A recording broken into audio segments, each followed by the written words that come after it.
Hello everyone, स्वागत है आप लोगों का पीसीएस बाई तरुण में। जैसे कि आप सभी को पता है कि यूपी आरओआरओ को ध्यान में रखते हुए हमारे चैनल पर टेस्ट सीरीज लगा रही है आरओआरओ की, और यहाँ पर हम 200 से ज्यादा वीडियो जो है आपकी टेस्ट सीरीज की जीएस की केवल लगा चुके हैं। बाकी अगर हम बात करें हम हिंदी की तो हमारी अलग ही लग चुकी है। आज की हमारी ध्येय आईएएस के टेस्ट होने वाला है, फुल टेस्ट होगा जिसमें सामान्य अध्ययन जीएस के 140 क्वेश्चनों के साथ साथ में करंट अफेयर्स के क्वेश्चनों के हम यहाँ पर बात करने वाले। बेसिक यहाँ पर हिंदी के भी क्वेश्चन रहेंगे, लेकिन हिंदी के जो 60 क्वेश्चन होंगे अलग वीडियो में बात करेंगे, क्योंकि हिंदी के प्रॉपर आप लोग अलग देख पाओगे इसीलिए। अच्छा, एक चीज बहुत इंपॉर्टेंट है, अंतिम समय आ चुका है एग्जाम्स के लिए। आपका 27 जुलाई को एग्जाम है और मुझे पूरी उम्मीद है कि आप लोगों की पूरी बहुत बढ़िया तरीके से तैयारी हो चुकी होगी।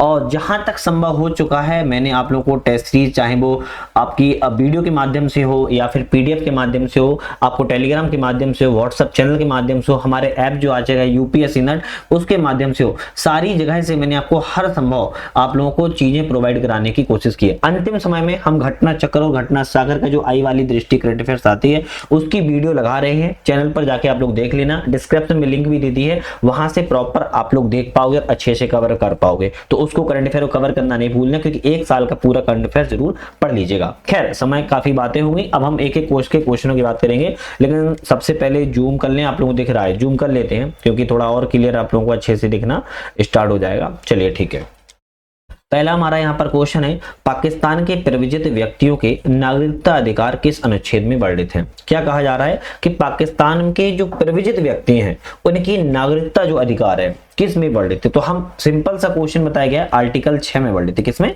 आपका अनुच्छेद जो है पाकिस्तान के प्रव्रजित है ना, पाकिस्तान के प्रव्रजित जो है व्यक्तियों की नागरिकता के लिए आर्टिकल 6 है। मूल अधिकार है और एक तरफ अनुच्छेद है, कौन सा मूल अधिकार किस अनुच्छेद संबंधित है इसकी बात कर रहा है। जैसे हम बात करें यहाँ पर कुछ दशाओं में गिरफ्तारी एवं निरोध से संरक्षण, कुछ दशाओं में गिरफ्तारी और निरोध से संरक्षण की जैसी बात आती है तो आपको एकदम से दिमाग लगाना है, आर्टिकल ये 22 की बात कर रहा है। विधि की समझ क्षमता एवं विधियों के समान संरक्षण जैसा ही आता है, आपको याद करना है, आर्टिकल 14 की बात कर रहा है। अपराधों के लिए दोष सिद्ध के संबंध में संरक्षण जैसे ही बात आए आपको आर्टिकल 20 याद करना है, कि अपराधों के लिए हमें दोष की बात आ जाए तो आर्टिकल 20 याद करना है। कुछ दशाओं में गिरफ्तारी की बात आए तो आर्टिकल 22 याद करना है। प्राण एवं दैहिक स्वतंत्रता, ये तो बच्चा जानता है, जैसी तैयारी करता है, आर्टिकल 21 है। तो आपको ध्यान रखना है, यहाँ पर हमने जैसे मिला दिए, आपका डी से मिलेगा, ये आपका 20 दूसरे से मिलेगा, आपका अपराधों के लिए 1 से मिलेगा, और प्राण एवं दैहिक स्वतंत्रता आपका ये किससे 21 से मिलेगा, ध्यान रखिएगा 21 से मिल जाएगा। तो ऑप्शन जो रहेगा वो आपका यहाँ पर डी वाला यहाँ पर करेक्ट हो जाएगा। चलो नेक्स्ट बात करेंगे, संघ के द्वारा उद्गृहित एवं संग्रहित की किंतु राज्यों को सौंपे जाने वाले जो कर हैं किस अनुच्छेद के अंतर्गत आते हैं? मतलब कि जो केंद्र है वो आपको लगाता भी है और आपको इकट्ठा भी करता है, लेकिन वह राज्यों को सौंपे जाता है। और यहाँ पर कौन से आर्टिकल में है कि राज्यों को सौंपे जाने वाले करों की श्रेणी में आएंगे? तो हम यहाँ पर जो ऑप्शन होगा हमारा कहेंगे आर्टिकल 269, अनुच्छेद 269 के तहत ये आते हैं। कौन सा? 269 269 के तहत आते हैं। निम्नलिखित घटनाओं पर विचार करें, इनमें से कौन सा ऑप्शन आपका यहाँ पर करेक्ट है? चलिए करेक्ट की बात करेंगे। पहला है कि भारत के संविधान में कहीं भी संघीय शब्द का प्रयोग नहीं किया गया। बिल्कुल बात ठीक है, भारत में कहीं भी भाई साहब संघीय शब्द का प्रयोग नहीं हुआ है, ये तो सही लिखा है। अनुच्छेद 1 में भारत का उल्लेख राज्यों के संघ के रूप में किया गया। कैसे? संघ के रूप में किया गया, तो हम कहेंगे हाँ ये भी करेक्ट है। तो दोनों ऑप्शन सही है, तो सी वाला यहाँ पर हमारा सही हो जाएगा। बहुत सारे लोग कमेंट कर रहे थे सर आप पढ़ा नहीं रहे हो, वीडियो नहीं आ रही है, क्यों नहीं आ रही है? मैम की अकेली आ रही है। तो एक्चुअली गुरु पूर्णिमा थी और गुरु पूर्णिमा को अपने गुरुजी के यहाँ जाते हैं, इसीलिए वीडियो नहीं आ पाई थी 2 दिन, उसके लिए माफी चाहते हैं। लेकिन वहां पर भी जाना हमारे लिए जरूरी था क्योंकि हम हर वर्ष जाते हैं इसीलिए। खैर अभी ये कंटिन्यू आएगी आप लोगों के लिए। और एक चीज का अनाउंसमेंट एक बात का और भी है कि भैया 20 जुलाई से, कब से? 20 जुलाई से यूपी पीसीएस पीटी के लिए टेस्ट सीरीज स्टार्ट हो रही है 2025 वाली, जो आपका 12 अक्टूबर को एग्जाम है। तो जितने लोग तैयारी कर रहे हो पीसीएस के लिए वो भी रेडी हो जाओ तैयारी करने के लिए, है ना। चलिए क्वेश्चन आता है, किस संविधान संशोधन अधिनियम के द्वारा मतदान करने की उम्र सीमा 21 वर्ष से घटाकर 18 वर्ष को प्रस्तावित किया गया था? पहले कितनी थी? 21 साल थी, लेकिन 21 वर्ष के हटाकर 18 वर्ष कर दिया गया था। लेकिन कौन से अमेंडमेंट में किया गया था? तो अमेंडमेंट का हो गया आपका 61वें संविधान संशोधन अधिनियम 1988। कौन सा था? 1988 था, आपको ध्यान रखना है, 61वां संविधान संशोधन अधिनियम 1988 के तहत। ठीक है, चलिए नेक्स्ट आता है, यहाँ पर सुमिलित नहीं है। कौन सा सुमिलित नहीं है? संविधान के भाग एवं विषय है, है ना, संविधान के भाग एवं विषय हैं, कौन सा सम्मिलित नहीं है। भाग 5 संघ के बारे में बात करता है, करेक्ट है। भाग 6 राज्य सरकारों के बारे में बात करता है। भाग 8 के यहाँ पर नहीं, अनुसूचित जनजातियों के बारे में नहीं, ये आपका जो भाग लिखा है वो आपका संघ राज्य क्षेत्र के बारे में बात करता है। किसमें? संघ राज्य क्षेत्र के बारे में बात करता है। तो सी ऑप्शन आपका क्या था? गलत था, ध्यान रखिएगा। और भाग ये XV का ही बात किया है तो निर्वाचन से संबंधित है, ठीक है, ध्यान रखिएगा। चलिए नेक्स्ट आता है, प्रमुख तांबा उत्पादक क्षेत्र मलाज खंड कहां पर है? भाई तांबा जो है मलाज खंड में निकलता है, लेकिन उत्पादक तो होता है मलाज खंड में, ये तो हमें क्वेश्चन में ही पता चल गया, लेकिन है कहां पर? तो हम कहेंगे मध्य प्रदेश राज्य में। कहां पर है? मध्य प्रदेश राज्य में है। निम्नलिखित में से कौन सा युग्म यहाँ पर सही नहीं है? तेल शोधनशाला ही और अवस्थित है, कौन सी तेल शोधनशाला कहां पर नहीं है? चलो बात करें, जैसे बात करें बीना मध्य प्रदेश में, करेक्ट है। नून माटी असम में है, ये भी करेक्ट है। तातीपाका आंध्र प्रदेश में, ये भी करेक्ट है। नुमालीगढ़, जैसी नुमालीगढ़ का नाम आ जाए तमिलनाडु में नहीं, आपका असम राज्य में। कहां पर है? असम में। तो आपका यहाँ पर डी वाला ऑप्शन जो था वो गलत था, मैंने करेक्ट यहाँ पर कर दिया है। नेक्स्ट आता है नाभिकीय शक्ति केंद्र और अवस्थिति, कौन सी नाभिकीय शक्ति केंद्र की अवस्थिति किस राज्य में है? जैसे कुपवाड़ा की बात की जाए तो आंध्र प्रदेश में है। जैतपुर की बात की जाए तो कहां पर है? महाराष्ट्र में है जैतपुर की, है ना। हरिपुर की बात किया कहां पर है? हम कहेंगे पश्चिम बंगाल में है। और आपकी बात की चुटका की तो हम कहेंगे मध्य प्रदेश राज्य में है। ऑप्शन आपका ए वाला यहाँ पर जो है करेक्ट यहाँ पर हो जाएगा, ध्यान रखिएगा। चलिए नेक्स्ट क्वेश्चन की बात करेंगे, यहाँ पर कौन सा सम्मिलित नहीं है? एक तरफ अंतरराष्ट्रीय हवाई अड्डे हैं और अवस्थिति है, कौन सा अंतरराष्ट्रीय हवाई अड्डा कहां पर नहीं है? बात करें जैसे लोकप्रिय गोपीनाथ बारदलोई अंतरराष्ट्रीय हवाई अड्डा गुवाहाटी में, असम, करेक्ट है। दाबोलिम अंतरराष्ट्रीय हवाई अड्डा, जैसे दाबोलिम अंतरराष्ट्रीय हवाई अड्डा की बात आ जाए तो कह देना हमें तो रंगीन पानी पीने जाना है। कहां जाना है? गोवा में जाना है, तो गोवा में है। कहां पर है? दाबोलिम अंतरराष्ट्रीय हवाई अड्डा, तो बी ऑप्शन गलत है। जबकि चौधरी चरण सिंह अंतरराष्ट्रीय हवाई अड्डा लखनऊ में, करेक्ट है। और राजीव गांधी अंतरराष्ट्रीय हवाई अड्डा हैदराबाद में, ये भी आपका ऑप्शन जो है करेक्ट है, ठीक है। चलिए बात करेंगे, एक तरफ जनजाति और एक तरफ निवास क्षेत्र है, कौन से जनजाति किस निवास क्षेत्र से संबंधित? जैसे भूमिज की बात किया है, भूमिज पश्चिम बंगाल से संबंधित है। सहरिया की बात करें तो राजस्थान से संबंधित है। कुरबा की बात करें, कुरबा की जैसी बात करें तो कर्नाटक राज्य में है। और पंगवाला की बात करें तो हिमाचल प्रदेश में। ऑप्शन आपका यहाँ पर डी वाला जो है बिल्कुल करेक्ट जो है हो जाएगा। चलिए नेक्स्ट बात करेंगे, ब्लैकबक राष्ट्रीय उद्यान, ब्लैकबक नेशनल पार्क की बात कर रहा है, कहां पर है? भाई ब्लैकबक राष्ट्रीय उद्यान की बात करें तो गुजरात राज्य में। कहां पर है? गुजरात राज्य में ब्लैकबक राष्ट्रीय उद्यान है। और इंपोर्टेंट है क्योंकि ये भी इस साल चर्चा में था, हो सकता है एग्जाम में इस बार पूछ लिया जाए। विश्व का प्रथम मानचित्र किसने बनाया था? बढ़िया क्वेश्चन है कि विश्व का पहला मानचित्र किसके द्वारा बनाया गया था? तो हम कह देंगे विश्व का पहला मानचित्र जो है अनेक्सिमेंडर ने बनाया था। किसने? अनेक्सिमेंडर के द्वारा बनाया गया था। चलिए बात करेंगे नेक्स्ट क्वेश्चन की, ब्रह्मांड की उत्पत्ति के संबंध में दोलन सिद्धांत किसने प्रस्तुत किया था? तो ब्रह्मांड की उत्पत्ति के संबंध में कहा जा रहा है कि दोलन सिद्धांत बताओ किसने आता, तो हम कहेंगे एलन संडेजा के द्वारा दिया गया। किसने? एलन संडेजा जी के द्वारा दिया गया था। यहाँ पर घाटी और अवस्थिति है, कौन सी घाटी किस अवस्थिति में? जैसे रैबिट घाटी की बात करें, रैबिट घाटी कहां पर है आपकी? तो रैबिट घाटी यूएसए में ही है, हम कहेंगे बिल्कुल करेक्ट है, ए ऑप्शन तुम्हारा करेक्ट है। पो घाटी की बात करें तो जर्मनी में नहीं है, पो घाटी कहां पर है? इटली में है। कहां पर? इटली में है। ब्लैकवुड घाटी की जैसी बात आ जाए तो हम कहेंगे न्यूजीलैंड में नहीं है, कहां पर है? ऑस्ट्रेलिया में, ध्यान रखिएगा, कहां पर? ऑस्ट्रेलिया में हो जाएगी। अगर बात करें बाड़ा घाटी, बाड़ा घाटी की जैसी बात आ जाए तो ब्राजील में नहीं है, तो हम कहेंगे कहां पर है? इंडोनेशिया में। कहां पर रहेगी? इंडोनेशिया में रहेगी। तो ऑप्शन हमारा ए वाला केवल करेक्ट था, बाकी ऑप्शन यहाँ पर गलत थे। रक्त वर्षा के लिए उत्तरदायी पवन कौन सी है? भाई रक्त वर्षा है ना, जो आपकी ब्लड रेन एक तरीके से होती है, वो कौन सी पवन उत्तरदायी? तो हम कहेंगे शिरोको पवन। कौन सी है? शिरोको पवन जो है आपकी रक्त वर्षा के लिए उत्तरदायी है। निम्नलिखित में से कौन सा सम्मिलित नहीं है? कौन सा नदी और उद्गम है और कौन सा यहाँ पर सही नहीं है उसकी बात कर रहा है। जैसे बात करें मिसिसिपी, जैसे मिसिसिपी की बात आ जाए तो हम कहेंगे इटास्का झील, करेक्ट है ना। कोलंबिया की बात करें तो कोलंबिया झील, ये भी करेक्ट है। लेंट सॉरेंस, कौन से? Sorry Saint Lawrence, Saint Lawrence जैसी बात आ जाए तो लेक सुप्रियर नहीं कहेंगे, तो हम कह देंगे ऑन्टारियो। कौन से कहेंगे? ऑन्टारियो झील की बात करेंगे, ऑन्टारियो झील से निकलती है, तो सी ऑप्शन गलत था। जबकि अमेजन आपकी एंडीज के पेरू से, ये भी आपकी जो है बिल्कुल करेक्ट है। चलिए नेक्स्ट क्वेश्चन की बात करेंगे, चागोस द्वीप समूह सबसे बड़ा द्वीप है कौन सा? चागोस द्वीप समूह का सबसे बड़ा द्वीप कौन सा है? तो हम कहेंगे डियागो गार्सिया। कौन सा है? डियागो गार्सिया, ध्यान रखिएगा। सुप्रीम कोर्ट के द्वारा नवगठित न्याय की देवी की प्रतिमा के मूर्तिकार कौन है? सुप्रीम कोर्ट में जो आपकी नई मूर्ति लगी है न्याय की देवी, उसकी प्रतिमा बनाई है, किसने बनाई है? तो हम कहेंगे विनोद गोस्वामी जी के द्वारा बने। किसने? विनोद गोस्वामी और उनकी टीम के द्वारा बनाई गई है। 8 से 10 जनवरी 2025 के मध्य में 18वां प्रवासी भारतीय दिवस का आयोजन किया गया। लेकिन यह प्रवासी भारतीय दिवस कहां पर मनाया गया है, तो हम कहेंगे उड़ीसा की राजधानी भुवनेश्वर में मनाया। कहां पे? उड़ीसा की राजधानी भुवनेश्वर में मनाया गया था।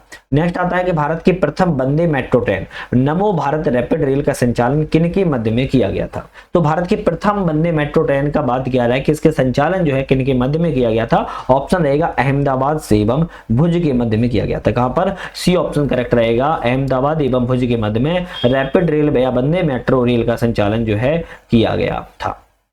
नेक्स्ट आता है NIRF इंडिया रैंकिंग 2024 की समग्र श्रेणी के अंतर्गत उत्तर प्रदेश के किस उच्च शैक्षणिक संस्थान ने शीर्ष 5 में अपना स्थान बनाया हुआ है? तो कौन से संस्थान ने अपना टॉप स्थान बनाया हुआ है? तो हम कहेंगे IIT कानपुर के द्वारा। किसने? IIT कानपुर ने बनाया हुआ है। देश का पहला निजी रॉकेट कौन है? पहला निजी रॉकेट की बात कर रहा है देश का कौन सा है? तो हम कहेंगे विक्रम एस है। कौन सा है? विक्रम एस भाई पहला निजी रॉकेट है। प्रधानमंत्री नरेंद्र मोदी एवं स्पेन के प्रधानमंत्री साचेज ने भारत के पहले निजी सैन्य विमान संयंत्र का उद्घाटन कहां पर किया था? तो भारत का पहला निजी सैन्य विमान है, उसका संयंत्र का उद्घाटन की बात करें प्रधानमंत्री भारत के और स्पेन के प्रधानमंत्री साचेज के द्वारा किया गया था। लेकिन कहां पर किया है? तो हम कहेंगे वडोदरा गुजरात में किया था। कहां पर? वडोदरा गुजरात में किया था। राष्ट्रीय मध्यम अवधि मौसम पूर्वानुमान केंद्र कहां पर है? तो राष्ट्रीय मध्यम अवधि का जो मौसम पूर्वानुमान किया जाता है उसका केंद्र की बात कर रहा है तो नोएडा में। कहां पर है? नोएडा में है। विश्व का प्रथम ग्लोब क्या है? विश्व का प्रथम ग्लोब किसने बनाया था? तो प्रथम ग्लोब की जैसी बात आती है विश्व का तो हम कहेंगे मार्टिन बेहम के द्वारा बनाया था। किसने? मार्टिन बेहम ने बनाया हुआ था। चलिए नेक्स्ट क्वेश्चन देखते हैं। सौरमंडल की उत्पत्ति के संबंध में किसने निहारिका परिकल्पना प्रस्तुत किया था? सौरमंडल की उत्पत्ति के संबंध में निहारिका परिकल्पना की बात कर रहा है, किसके द्वारा दी गई थी? तो हम कहेंगे पियरे लाप्लास के द्वारा दी गई थी। किसने? पियरे लाप्लास के द्वारा दी गई थी। अब बहुत सारे लोग कहेंगे सर एक्सप्लेन क्यों नहीं पढ़ा रहे हो? अरे भाई 200 वीडियो बना चुके हैं एक्सप्लेन के साथ साथ, अब तो गम खाओ, अब तो कम से कम आप लोग रिवीजन करो। भाई एक्सप्लेन पढ़ते रहोगे तो फिर रिवीजन कब करोगे? अब क्वेश्चनों का रिवीजन करने की बारी आई है तो अब रिवीजन करेंगे हम। और अभी हमारी याद रखो एक चीज और, अभी हमारी रिसेंटली कम से कम 10-10 घंटे की 2 से 3 मैराथन आ रही है, 2 या 3 मैराथन आ रही है जीएस पर, है ना? तो उन सभी को देख लेना, बहुत ज्यादा इंपॉर्टेंट रहने वाली है। खैर क्वेश्चन पर आते हैं। सेलेनोलॉजी किस खगोल विज्ञान शाखा से संबंधित है? सेलेनोलॉजी की बात कर रहा है किस खगोल विज्ञान शाखा से संबंधित है? तो हम कहेंगे चंद्रमा के अध्ययन संबंधित। किसके? मून के अध्ययन, चंद्रमा के अध्ययन से संबंधित है सेलेनोलॉजी, ध्यान रखिएगा। नेक्स्ट आता है कि कौन सा यहाँ पर सुमिलित नहीं, एक तरफ ज्वालामुखी और एक तरफ अवस्थिति है, कौन सा ज्वालामुखी की अवस्थिति कहां पर नहीं है? जैसे बात करें हम यहाँ पर केलायू की हवाई द्वीप पर, करेक्ट है। मोनालोवा भी भाई हवाई द्वीप पर है। कहां पर है? मोनालोवा भी बात करें तो हवाई द्वीप पर है, ना कि आपका सिसिली में। तो बी ऑप्शन करेक्ट गलत था। जबकि बात करें नियामुरा गिराकी तो बिरुंगा पर्वत पर है, करेक्ट है। और विसुवियस आपका नेपल्स की खाड़ी इटली पे पास में, ये भी आपका करेक्ट है। चलिए बात करेंगे नेक्स्ट क्वेश्चन की। महासागरीय गर्त है और महासागर है, कौन सा गर्त कहां महासागर में? जैसे टोंगा की बात करें प्रशांत महासागर में है। बात करें रोमांची की, रोमांची का जैसे नाम आए तो आपको अटलांटिक महासागर याद करना है। डायमेंटिना की खाड़ी की जैसी बात की जाए तो हम कहेंगे हिंद महासागर, और मौलाय की बात जैसी आ जाए तो आर्कटिक महासागर। तो हमारा ऑप्शन जो है डी वाला यहाँ पर करेक्ट है। नेक्स्ट आता है कि किस देश की राजधानी कैस्पियन सागर के तट पर स्थित है? तो ऐसा कौन सा तट देश की राजधानी जिसकी कैस्पियन सागर के तट पर स्थित है? तो हम कहेंगे अजरबैजान। अजरबैजान की राजधानी जो है कैस्पियन सागर के तट पर है। और अजरबैजान की राजधानी की बात करें तो बाकू है। क्या है? बाकू राजधानी है।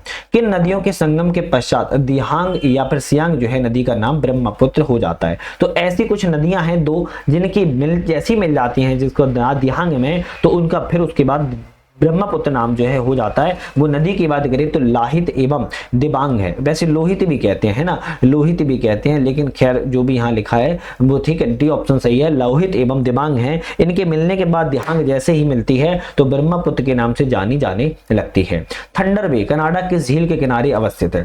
थंडर बे कनाडा की बात कर रहा है कौन सी झील के किनारे अवस्थित? तो हम कहेंगे सुप्रियर झील के किनारे अवस्थित। कौन सी? सुप्रियर झील के किनारे अवस्थित है, ध्यान रखिएगा।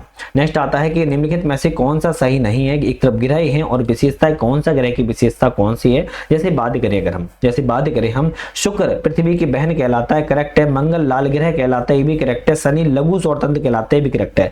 बृहस्पति सौर मंडल का सबसे बड़ा ग्रह है। क्या कह रहा है? बृहस्पति जो है सौर मंडल का सबसे बड़ा ये रहे है। तो अब कौन सा गलत है? तो हम कहेंगे यहाँ पर भाई सी वाला गलत नहीं था, जो कि आप लोग कभी नहीं बताते हो कि सही बोला गलत बोला, क्योंकि दूसरा आकार में बात करें तो यह दूसरा बड़ा ग्रह है, तो इसीलिए सी ऑप्शन जो है आपका यहाँ पर क्या है भाई गलत था। लघु सौरतंत्र किसे कहते हैं? क्या किसी को पता है? कोई बता सकता है कि लघु सौरतंत्र किसे कहते हैं? अरे बृहस्पति को ही लघु सौरतंत्र कहते हैं। किसको? बृहस्पति को ही लघु सौरतंत्र कहते हैं, ध्यान रखिएगा।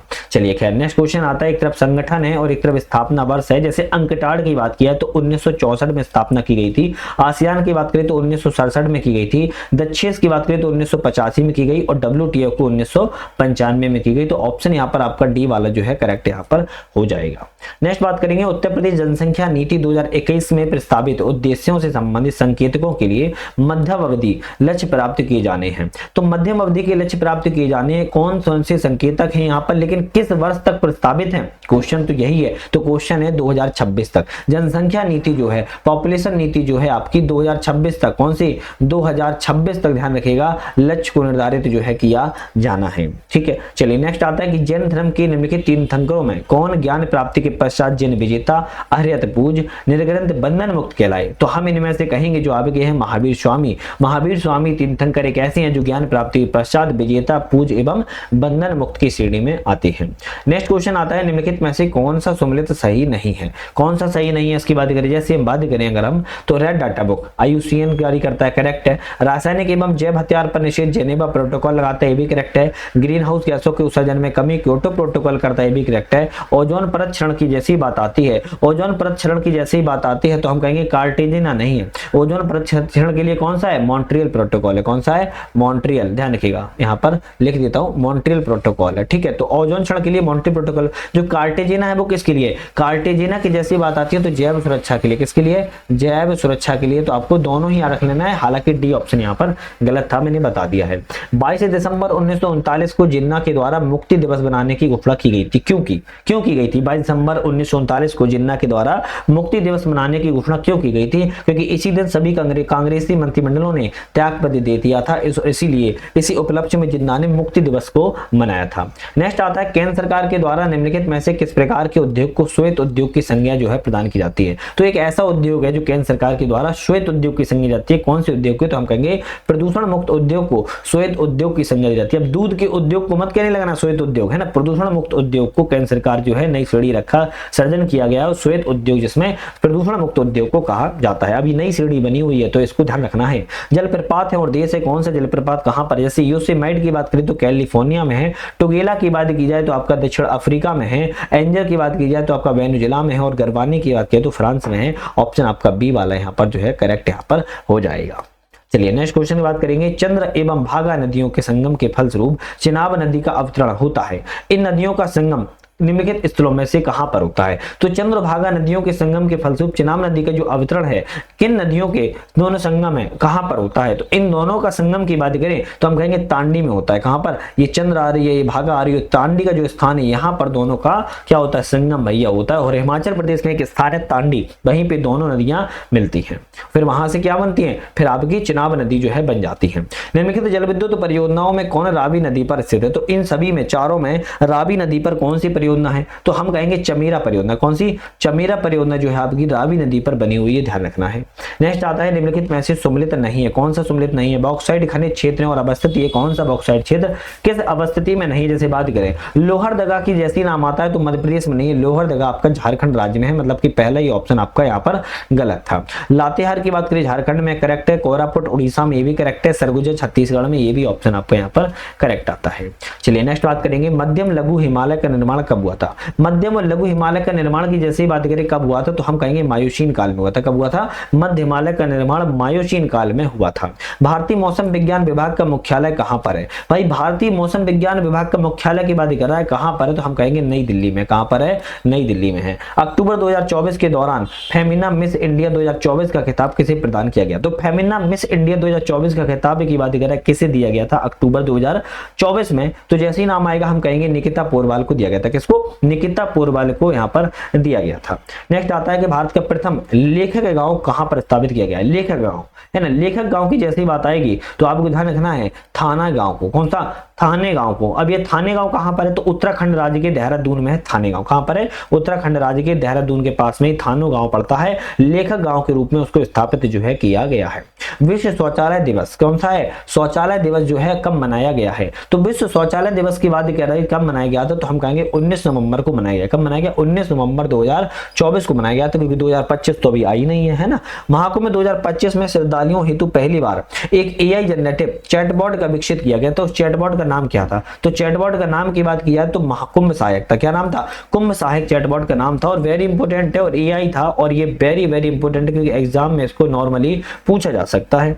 नेक्स्ट आता है कि नवंबर 2024 में किसे भारत का नया नियंत्रक एवं महालेखा परीक्षक नियुक्त किया गया था। मतलब कि सीएजी की बात कर रहा है कि भाई किसे नियुक्त किया गया था, तो हम कहेंगे के संजय को, मूर्ति को, किसको, शेष के संजय मूर्ति को नवंबर 4 में नियंत्रक एवं महालेखा परीक्षक के रूप में नियुक्ति जो है की गई थी। भैया 50 क्वेश्चन 51 क्वेश्चन लगा चुके हैं, और आप लोगों ने अभी तक चैनल को सब्सक्राइब लाइक शेयर नहीं किया, कर लीजिएगा। इसी तरह की वीडियो बहुत सारी आती है, मल्टीपल कोर्सेस यहाँ पर चल रहे हैं, आप लोग ज्वाइन भी कर सकते हो। साथ में आपके जितने भी एग्जाम आते हैं उन बड़ी बड़ी कोर्सों के टेस्ट सीरीज को हम यहाँ पर लगवाते हैं, तो आपके लिए एग्जाम्स के लिए हेल्पफुल यहाँ पर हो सकने वाला ये चैनल है। चलिए क्वेश्चन की बात करेंगे, कौन अपने शासक से संबंधित नहीं है। ऐसा एक अभिलेख लिखा है, कौन से शासक संबंधित नहीं है, जैसे बात करें यहाँ पर मंदसौर अभिलेख। मंदसौर अभिलेख भाई साहब, मंदसौर अभिलेख जैसे ही आएगा तो हम कहेंगे गौतमीपुर सातकर्णी थोड़ी ना है संबंधित, किससे है, यशो बर्मन संबंधित, किससे, यशो बर्मन से संबंधित, ध्यान रखिएगा। तो ए ऑप्शन आपका यहाँ पर गलत था, जबकि ग्वालियर अभिलेख मिहिर बोस से संबंधित है, हाथी गुम्फा अभिलेख खारवेल संबंधित है, और एहुल अभिलेख पुलकेशिन द्वितीय से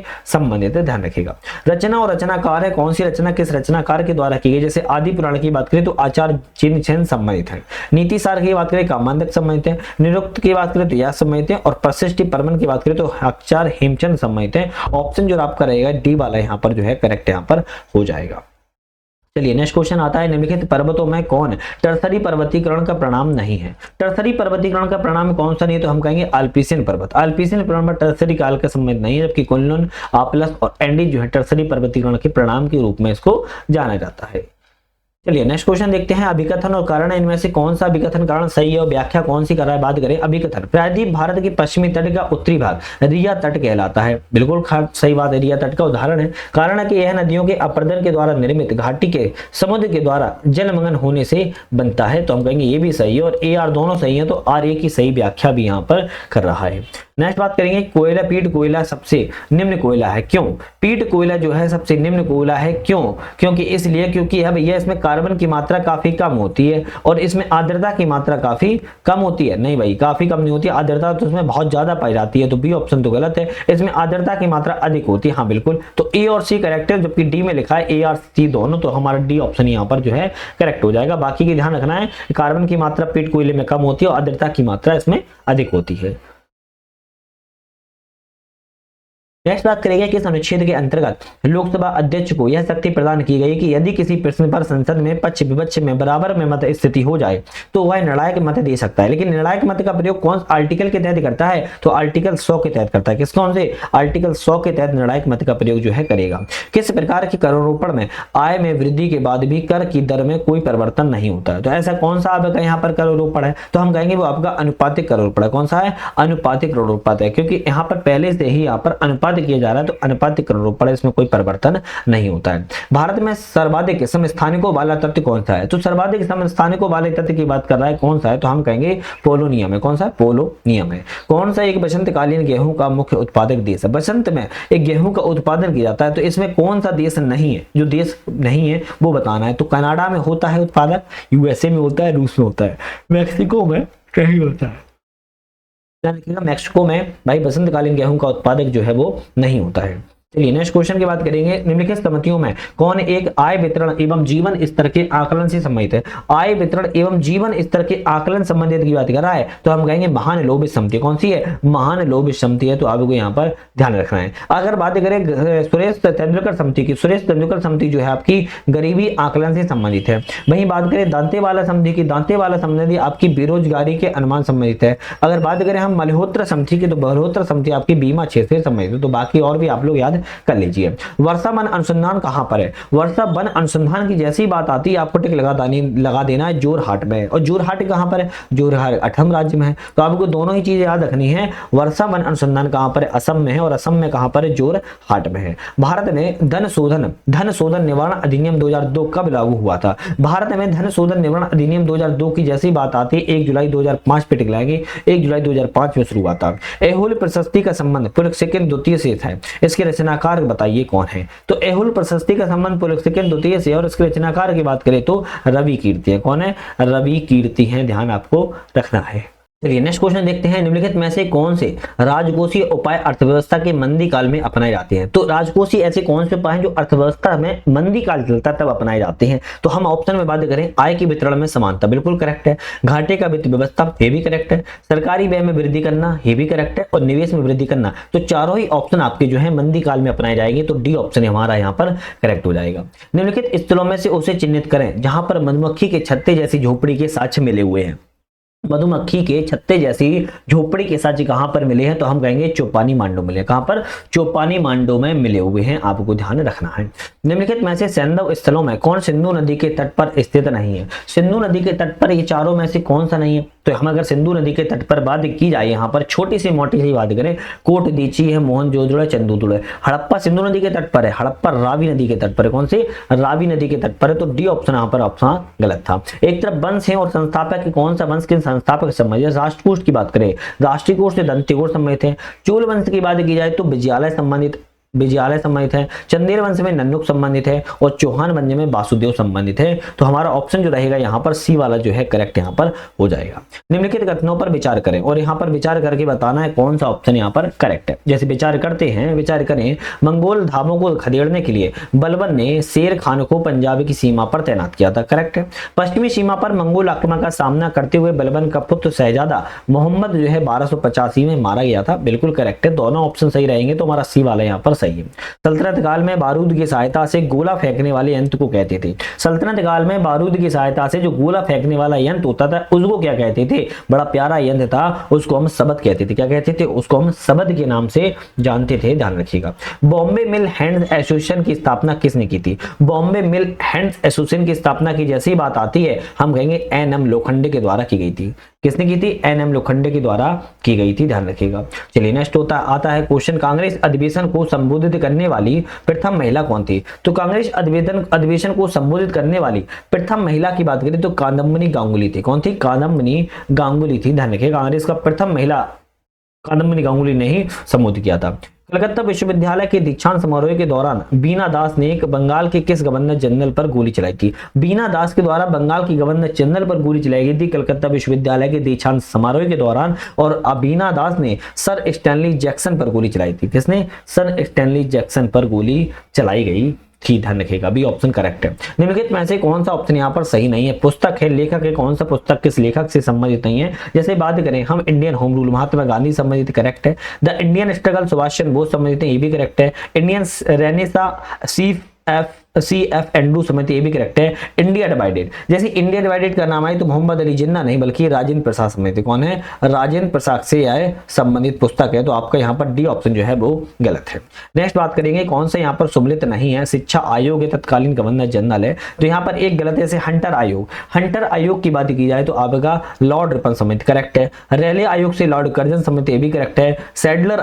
सैडलर आयोग का नाम आएगा तो यहाँ पर लॉर्ड रीडिंग नहीं आएंगे, लॉर्ड चैम्सफोर्ड आएंगे। कौन आएंगे? लॉर्ड चैम्सफोर्ड आएंगे, ध्यान रखना है आपको। सी ऑप्शन यहाँ पर क्या हो गया? गलत हो गया है ना। सर्जेंट आयोग आपका लॉर्ड बेबिल सम्मिलित है, ये भी ऑप्शन आपका करेक्ट गलत है। देखो जो गलत होते हैं उनको भी हम यहाँ पर सही बता देते हैं, है ना। तो आपका यहाँ पर A, B, D सही थे, सी ऑप्शन यहाँ पर गलत था, तो इस ध्यान रखना है। किस देश से होकर विषुवत रेखा एवं मकर रेखा दोनों गुजरती है? तो एक ऐसा देश है जहां से विषुवत और मकर रेखा दोनों गुजरती है। वैसे इसका आंसर अगर आप लोग बताओगे, ज्योग्राफी का सबसे सिंपल क्वेश्चन है तो मुझे बहुत प्रसन्नता होगी। इसका आंसर आप लोग बताइएगा। विषुवत रेखा जो है और आपकी जो मकर रेखा है वो आपकी किस देश से गुजरती है? Colombia, Argentina, Ecuador, Brazil. सारे देश आपके कहाँ के हैं? आपके दक्षिण अमेरिका के हैं। बिना देखे आपको आंसर इसका देना है। नेक्स्ट आता है कि अधिकांश प्रवाल महाद्वीपों के पूर्वी भाग तथा मध्य महासागरीय कटक के पूर्वी भाग में विकसित होते हैं। क्यों होते हैं? तो इसलिए होते हैं क्योंकि महासागरीय धाराएं प्रवाल के लिए भोजन लाती हैं। सी ऑप्शन यहाँ पर जो है वो आपका यहाँ पर करेक्ट हो जाएगा। किन्हीं दो बिंदुओं के मध्य विभवांतर जो है मापने के लिए किसका प्रयोग किया जाएगा? किन्हीं दो बिंदुओं के मध्य में अगर विभवांतर को मापा जाता है, उस मापने के लिए किस चीज का प्रयोग किया जाएगा? तो हम कहेंगे वोल्ट मीटर का प्रयोग। क्या वोल्ट मीटर का जो है प्रयोग यहाँ पर किया जाता है। विद्युत धारा को एम्पियर मापने के लिए अमीटर का प्रयोग किया जाता है। किसका? अमीटर का प्रयोग किया जाता है, ध्यान रखिएगा। ठीक है, विद्युत परिपथ में विद्युत धारा की उपस्थिति का पता लगाने के लिए गैल्वेनोमीटर का प्रयोग किया जाता है। तो तीनों ऑप्शन मैंने आपको यहाँ पर बता दी है। सी ऑप्शन यहाँ पर बी ऑप्शन आपका यहाँ पर था विभवांतर को मापने के लिए।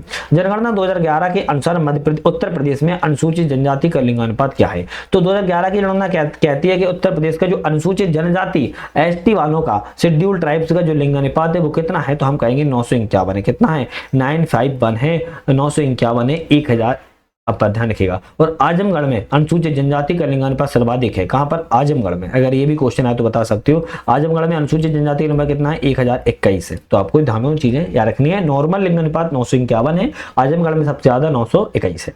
नेक्स्ट आता है कि निम्नलिखित कथनों पर विचार करिए, उत्तर से दक्षिण क्रम में बताओ। और ये सभी गर्त हैं, इन गर्तों को उत्तर से दक्षिण क्रम में हमें बताना है। जैसे बात करें हम यहाँ पर, सबसे पहले अल्पीशियन गर्त आएगा, तो आपको ये पहले नंबर पर लिखते हैं। फिर आपका ऑप्शन कौन सा आएगा?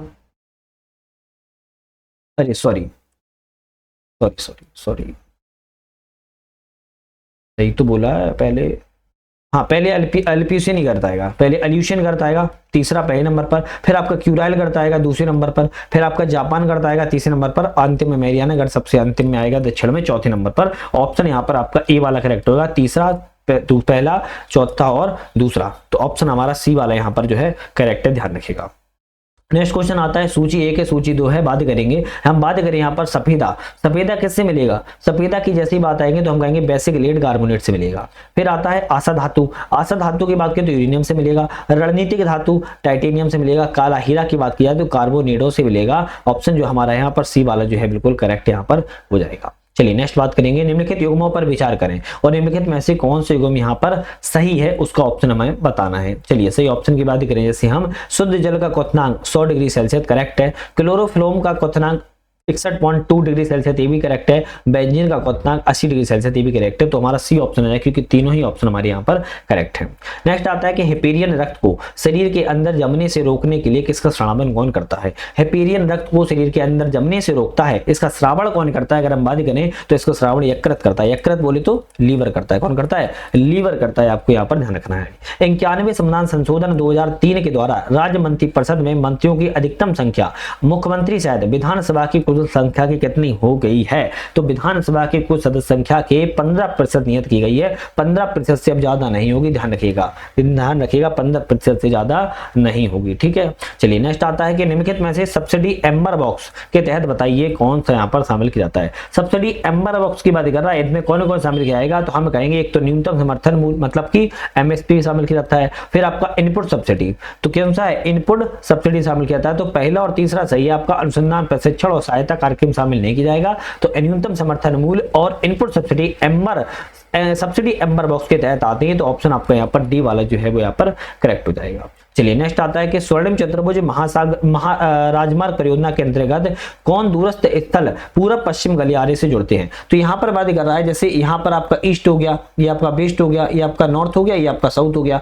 तो यहाँ पर कह रहा है पूर्व पश्चिम, मतलब कि पूर्व से पश्चिम को यहाँ पर कौन से गलियारे जोड़ते हैं? ऑप्शन आएगा सिलचर और पोरबंदर। सिलचर की बात की जाए तो आपका कहाँ पर रहेगा? सिलचर आपका जो है पूरब में रहेगा, असम में रहेगा। और आपकी हम बात करें पोरबंदर आपका गुजरात में पड़ेगा। तो आपको ध्यान रखना है दोनों ऑप्शन पूर्व और पश्चिम ये गलियारे हैं। और ये चारों जो गलियारे हैं कहां जोड़ते हैं? तो हम कहेंगे झांसी में जोड़ते हैं, उत्तर प्रदेश में। कहां पर? झांसी उत्तर प्रदेश में जोड़ते हैं। चलिए नेक्स्ट क्वेश्चन आता है कि एक तरफ समाचार पत्र है और एक तरफ संस्थापक है। कौन से समाचार पत्र के संस्थापक समझे? जैसे पायनियर की बात करें, पायनियर जॉर्ज एलन संबंधित है। द इंडिपेंडेंट की बात की जाए तो बहराम जी मालाबारी संबंधित है। इंडियन स्पेक्टेटर की बात की जाए तो बहराम जी, एक मिनट, सॉरी यहाँ पर आपका ये आएगा। पायनियर की बात की है तो जॉर्ज एलन समित है। द इंडिपेंडेंट की बात की है तो मोतीलाल नेहरू समित है। इंडियन स्पेक्ट्रल की बात की है तो बहराम जी मालाबारी समित है। इंडियन मिरर की बात करें तो देवेंद्रनाथ टैगोर समित है। ऑप्शन आपको यहाँ पर ए वाला जो है करेक्ट हो जाएगा। सॉरी वो गलती जल्दीबाजी में बता दिया था, सॉरी माफी चाहता हूँ। नेक्स्ट आएगा, किसने नमक सत्याग्रह के आंदोलन में महिलाओं की भागीदारी के लिए गांधी जी को सहमत किया था? तो नमक सत्याग्रह आंदोलन में महिलाओं की भागीदारी बढ़े उसके लिए गांधी जी को सहमत करने वाली यहाँ पर बात करें कौन थी, तो गांधी जी सहमत करने वाली कमला देवी चट्टोपाध्याय थी। कौन थी? कमला देवी चट्टोपाध्याय ने गांधी जी को सहमत किया था कि भाई सत्याग्रह में, नमक सत्याग्रह महिलाओं की भी भागीदारी को बढ़ाया जाए। चलिए नेक्स्ट क्वेश्चन आता है कि राष्ट्रीय हरित न्यायाधिकरण की स्थापना कब की गई थी? राष्ट्रीय हरित न्यायाधिकरण की स्थापना की जैसे ही बात आती है 18 अक्टूबर 2010 में की गई थी। कब की गई थी? 18 अक्टूबर 2010 में आपकी एनजीटी की स्थापना की गई थी। भौगोलिक क्षेत्र के पारतंत्र में बिना पर्यावरण की रुकावट के जीवों के प्रजनन संख्या वृद्धि की क्षमता क्या कहलाती है? तो भौगोलिक क्षेत्र के पारतंत्र में बिना पर्यावरण की रुकावट के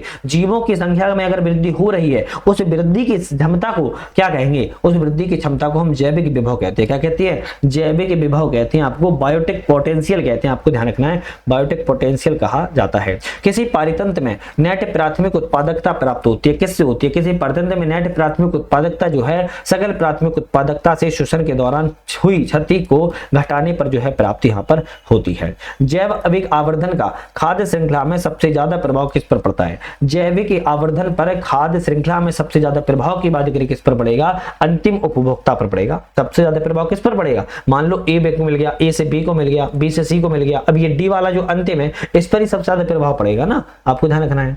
चलिए बात करेंगे बायो E3 नीति में 3E किसका प्रतीक है? भाई बायो जो E3 है, क्या कह रहा है? जो बायो E3 है उस E3 में किसका प्रतीक है? E3। तो हमारा ऑप्शन जो रहेगा E3 जो है इकोनॉमी का और इन्वॉल्वमेंट का और एम्प्लॉयमेंट का। क्या हो गया? इकोनॉमी हो गया, इकोनॉमी के बाद इन्वॉल्वमेंट हो गया और इन्वॉल्वमेंट के बाद आपका एम्प्लॉयमेंट हो गया। तो ये ऑप्शन आपका यहाँ पर जो है करेक्ट हो जाएगा। चलिए नेक्स्ट बात करेंगे मिशन रूमी 2024 से कौन सा संबंधित सही है? मिशन रूमी 2024 के बारे में सही ऑप्शन कौन सा है? तो सही ऑप्शन की बात करें, भारत का प्रथम पुनः प्रयोज्य हार्विड रॉकेट कौन सा है? पुनः प्रयोज्य हार्विड रॉकेट है, इसी ऑप्शन यहाँ पर आपका करेक्ट है। नेक्स्ट आता है कि रूमेन किण्वन प्रक्रिया में मुख्य रूप से क्या होता है? रूमेन किण्वन जो प्रक्रिया उसमें क्या होता है मुख्य रूप से? तो हम कहेंगे मुख्य रूप से जुगाली करने वाले जो पशुओं के पेट के पहले भाग में भोजन का सूक्ष्म जीवों का पाचन होने को हम रूमेन किण्वन कहते हैं। जुगाली मतलब समझते हो ना, जो जानवर होते हैं जैसे गाय भैंस होती है जो परमानेंट मुंह चलाते रहते हैं उनको हम जुगाली कहते हैं, ध्यान रखिएगा। ठीक है, चलिए बात करेंगे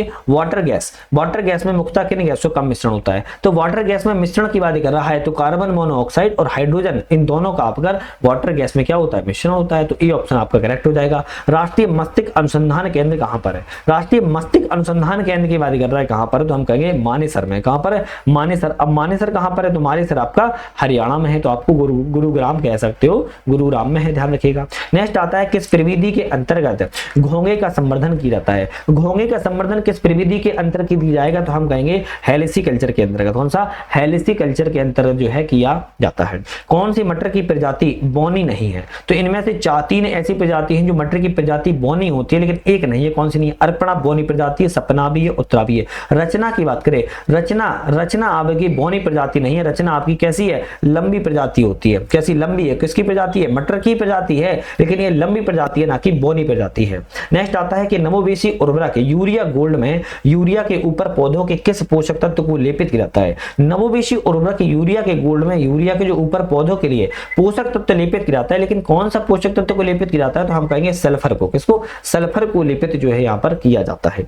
निम्नलिखित में से कथनों पर विचार करें कौन सा ऑप्शन यहाँ पर करेक्ट है। चलिए बात कर लेते हैं कौन सा ऑप्शन करेक्ट है। जैसे बात करें ग्रीष्मकालीन गहरी जुताई से भूमि के कटाव में वृद्धि होती है, गलत लिखा है। ग्रीष्मकालीन गहरी जुताई से मृदा की उर्वरा शक्ति में वृद्धि होती है, हाँ बिल्कुल करेक्ट है। तो यहाँ पर दूसरा ऑप्शन करेक्ट रहेगा, तो कोवेल ऑप्शन हमारा बी वाला सही है, जबकि यहाँ पर ए वाला ऑप्शन जो है वो गलत है। नेक्स्ट आता है केंद्रीय बजट 2024-25 में प्रधानमंत्री किसान निधि योजना के परिव्यय के लिए 24-25 में कितना बजट अनुमानित किया गया है? तो प्रधानमंत्री की किसान सम्मान निधि योजना चल रही है, इसके लिए कितना खर्च रुपए का इन्होंने अनुमानित बजट रखा हुआ है, इसकी बात कर रहा है। तो हम कहेंगे 60,000 करोड़ रुपए का। कितना? 60,000 करोड़ रुपए का रखा हुआ है, तो 60,000 करोड़ दोनों हैं, ध्यान रखना है। निम्नलिखित मेथडों पर विचार करें कौन सा ऑप्शन यहाँ पर करेक्ट है। चलिए विचार करते हैं। मांग और आपूर्ति, क्या कह रहा है? डिमांड और सप्लाई की बात की जाए, मांग और आपूर्ति पूंजीवादी अर्थव्यवस्था के लक्षण है, बिल्कुल करेक्ट है, ये तो सही बात है ना। मिश्रित मूल्य पद्धति समाजवादी अर्थव्यवस्था की गुण है? अरे भाई नहीं, मिश्रित मूल्य पद्धति आपकी समाजवादी अर्थव्यवस्था कैसे लक्षण होंगे? मिश्रित मूल्य पद्धति आपकी मिश्रित अर्थव्यवस्था की होंगी ना, कैसे होंगे, मिश्रित अर्थव्यवस्था के होंगे, ना कि आपके समाजवादी के। तो दूसरा वाला गलत है, केवल पहला वाला ऑप्शन यहाँ पर आपका करेक्ट है। नेक्स्ट आता है किस अधिनियम के अंतर्गत पहली बार किसी भारतीय को वायसराय एवं गवर्नर के कार्यपरिषद के सदस्य बनाने का प्रावधान किया गया था। तो एक ऐसा अधिनियम था जिसमें पहली बार किसको, सत्येंद्र सिन्हा को, किसको, सत्येंद्र प्रसाद सिन्हा को वायसराय की कार्यकारी परिषद में सदस्य बनाया गया था। लेकिन किस अमेंडमेंट के तहत, तो भारतीय परिषद अधिनियम 1909 के तहत। कौन सा, भारतीय परिषद अधिनियम 1909 के अंतर्गत बनाया गया था। नेक्स्ट आता है कि स्वतंत्र भारत में प्रथम मंत्रिमंडल 1947 में वाणिज्यिक विभाग किसने धारित किया था। तो वाणिज्यिक विभाग किसको प्राप्त हुआ था, सीधा से क्वेश्चन ये है, तो हम कहेंगे CH भाभा को प्राप्त हुआ था। संविधान सभा ने प्रारूप समिति का गठन कब किया था, बड़ा प्यारा क्वेश्चन है। संविधान सभा ने प्रारूप समिति गठन की बात की जाए तो हम कहेंगे 29 अगस्त 1947 किया गया था। कब किया था, 29 अगस्त 1947 को प्रारूप समिति का गठन जो है किया था। नेक्स्ट आता है कि मूल संविधान के हिंदी संस्करण का सुलेखन किसके द्वारा किया गया। मूल संविधान के हिंदी संस्करण का जो सुलेखन है किसने किया था, ऑप्शन रहेगा वसंत कृष्ण वैद्य ने किया था। किसने, वसंत कृष्ण वैद्य के द्वारा किया गया था। तो यहाँ पर हमारे ये मैथ और रीजनिंग क्वेश्चन है जो कि अलग सर कराते हैं, हम इनको छोड़ देते हैं। बाकी हम अपने क्वेश्चन यहाँ पर लगाएंगे 121 से, ठीक है। यहाँ पर भी जीएस के क्वेश्चन रहेंगे, 121 से लगाना स्टार्ट कर देते हैं। बाकी जो आपके जीएस वाले क्वेश्चन रहते हैं वो आपके सर लगाते हैं। नेक्स्ट है जनवरी 2025 में निम्नलिखित शहरों में कौन से दो शहर रामसर अभिसमय के तहत आर्द्रभूमि शहर बैटलैंड सिटी के रूप में मान्यता प्राप्त करने वाले पहले दो शहर बन गए हैं। तो ऐसे कौन से पहले दो शहर बने हैं, तो एक तो आपका इंदौर है, दूसरा आपका उदयपुर है। इंदौर की बात करें तो मध्य प्रदेश में है, उदयपुर की बात करें तो राजस्थान में है। ये आपके दोनों शहर वेटलैंड आर्द्रभूमि के सिटी के रूप में इनको नामित किया गया है। नेक्स्ट आता है कि जनवरी 2025 में भारत आधिकारिक तौर पर मल्टीनेशनल यूरोड्रोन कार्यक्रम में पर्यवेक्षक राष्ट्र के रूप में शामिल हुआ है। क्या ये सही है, हाँ बिल्कुल करेक्ट है। भारत यूरोड्रोन कार्यक्रम में शामिल होने वाला एशिया प्रशांत क्षेत्र का पहला भागीदार देश है, नहीं भाई पहला भागीदार देश नहीं, क्योंकि भारत के पहले जापान भी इसमें शामिल जो है हो चुका है। तो हम कह सकते हैं ये दूसरा वाला गलत है, केवल ए ऑप्शन आपका यहाँ पर करेक्ट है। चलिए नेक्स्ट का बात करेंगे। जनवरी 2025 में भारत का उत्तराखंड राज्य स्वतंत्रता पश्चात समान नागरिक संहिता लागू करने वाला देश का प्रथम राज्य बन गया है। संविधान के किस अनुच्छेद में वर्णित अनुसूचित जनजातियों को इसके दायरे से बाहर रखा गया है। तो यहाँ पर संविधान का आपका समान नागरिक संहिता है उत्तराखंड राज्य स्वतंत्रता के पश्चात। वैसे तो आप सभी को पता है गोवा में आपका एक समान लागू होता था, है ना, पहले नंबर पर गोवा ही आता है। लेकिन यहाँ पर स्वतंत्रता के पहले से चल रहा है। लेकिन स्वतंत्रता के बाद की बात कराए तो हमारा उत्तराखंड राज्य ने बना लिया है यूजीसी, है ना, क्या बना लिया यूजीसी, है ना, यूसीसी यूनिफॉर्म सिविल कोड, है ना। लेकिन समान नागरिक संहिता जो है लागू करने वाला आपका यहाँ पर देश का प्रथम राज्य स्वतंत्रता के पश्चात उत्तराखंड में, लेकिन अनुसूचित यहाँ पर जनजाति को बाहर रखा है, लेकिन किस आर्टिकल के तहत। ये वाला क्वेश्चन बड़ा मजेदार है। आर्टिकल 342 और 366 का क्लोज 25। तो ऑप्शन हमारा बी वाला यहाँ पर जो है करेक्ट, ध्यान रखिएगा। चलिए नेक्स्ट क्वेश्चन की बात करेंगे। जनवरी 2025 में केंद्रीय वन एवं जलवायु परिवर्तन मंत्रालय के द्वारा भारत वन स्थिति रिपोर्ट 2025 जारी की गई। इस संबंध में कथनों पर विचार करें, कौन सा ऑप्शन यहाँ पर सत्य है। चलिए बात करेंगे कौन सा ऑप्शन यहाँ पर करेक्ट है। जैसे बात करें देश का कुल वन आवरण देश के कुल भौगोलिक क्षेत्र का 21.76%, बिल्कुल करेक्ट है। देश के राज्यों के सर्वाधिक वन मध्य प्रदेश में, ये भी करेक्ट है। कुल भौगोलिक क्षेत्र में वन की दृष्टि से देश का पहला स्थान लक्षद्वीप का है, तो हम कहेंगे ये भी करेक्ट है। तो तीनों ही हमारे सही है, तो हमारा ऑप्शन डी वाला यहाँ पर जो है करेक्ट हो जाएगा। आपको ध्यान रखना है, क्या रखना है, ध्यान रखना है। चलिए नेक्स्ट क्वेश्चन की बात करेंगे। जनवरी 2025 में केंद्रीय वाणिज्य एवं उद्योग मंत्री पीयूष गोयल के द्वारा नई दिल्ली में राष्ट्रीय हल्दी बोर्ड का शुभारंभ किया गया। और हल्दी बोर्ड का शुभारंभ किया गया तो इनमें से कौन सा कथन यहाँ पर सही है। चलिए बात करेंगे। श्री पल्ले गंगा रेड्डी को इस बोर्ड का प्रथम अध्यक्ष नियुक्त किया गया, करेक्ट है। इस बोर्ड का मुख्यालय तेलंगाना निजामाबाद में भी है, स्थापित किया गया, तो ये भी करेक्ट है। तो हमारा ऑप्शन जो रहेगा यहाँ पर कौन सा रहेगा, सी वाला करेक्ट हो जाएगा। एक और दो दोनों ऑप्शन हमारे यहाँ पर सही है। नेक्स्ट आता है कि जनवरी 2025 में वित्तीय स्वास्थ्य सूचकांक 2025 के संबंध में कथनों पर विचार करें और यहाँ पर कौन सा ऑप्शन यहाँ पर करेक्ट है। बात करेंगे यह सूचकांक केंद्रीय स्वास्थ्य परिवार कल्याण मंत्रालय जारी करता है, गलत है भैया। यह आपका वित्तीय स्वास्थ्य सूचकांक 2025 जो है कौन जारी करता है, नीति आयोग जारी करता है। कौन करता है, नीति आयोग के द्वारा जारी किया जाता है, ना कि आपका स्वास्थ्य परिवार कल्याण। पहला गलत हो गया। उड़ीसा 8 प्रमुख राज्यों में वित्तीय स्वास्थ्य रैंकिंग में शीर्ष स्थान प्राप्त किया है, करेक्ट है। दूसरे और तीसरे स्थान पर, दूसरे स्थान पर छत्तीसगढ़, तीसरे स्थान पर गोवा है, तो हम कहेंगे यहाँ पर दूसरा और तीसरा करेक्ट है भैया, पहला वाला ऑप्शन जो है गलत था।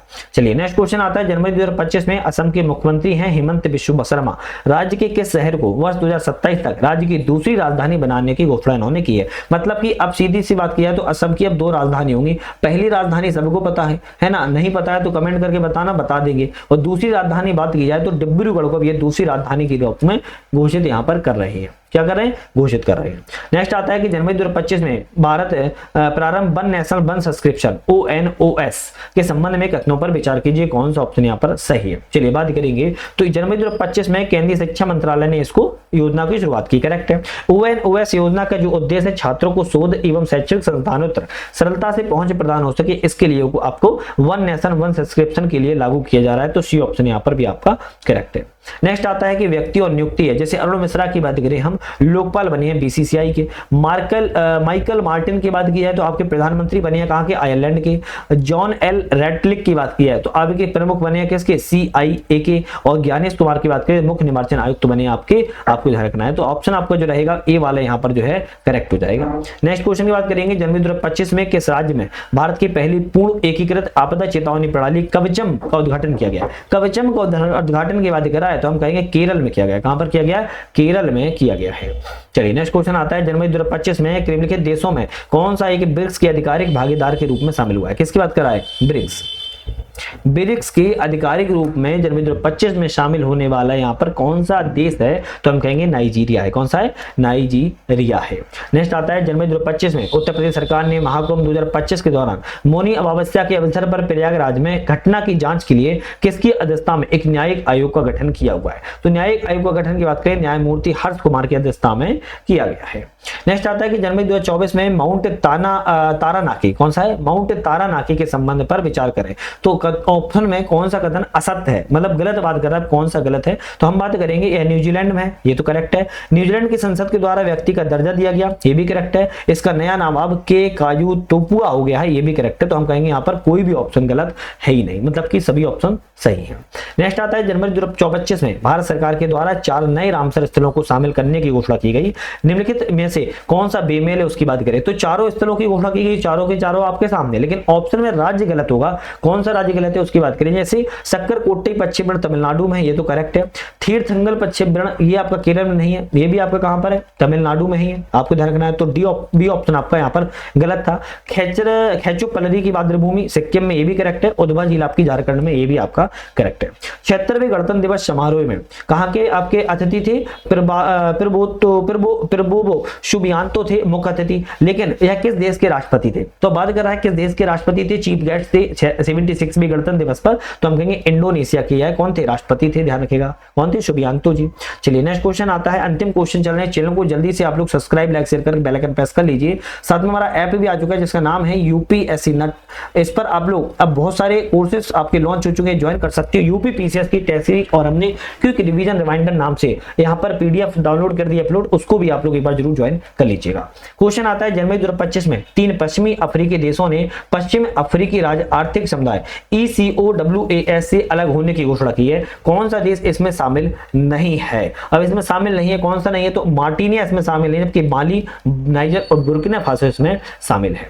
नेक्स्ट बात करेंगे, हाल ही में चर्चित रहा है जनरेशन बीटा का संबंध किससे है? जनरेशन बीटा की बात करें संबंध किससे है तो वर्ष 2025 इसके पश्चात जन्म लेने वाले बच्चों की नई पीढ़ी को जनरेशन बीटा कहा जाएगा। अब 2025 के बाद जितने भी बच्चे अब जन्म लेंगे उनको जनरेशन बीटा के रूप में उनको वर्गीकृत जो है नई शब्दावली में जोड़ा जाएगा। चलिए नेक्स्ट क्वेश्चन आता है, जनवरी 2025 में भारतीय राज्यों में से किस एक में भारत की पहली तटीय एवं बेडर पक्षी जल पक्षी जनगणना करवाई गई? तो कहां पर करवाई गई है? तो हम कहेंगे गुजरात राज्य में करवाई गई है।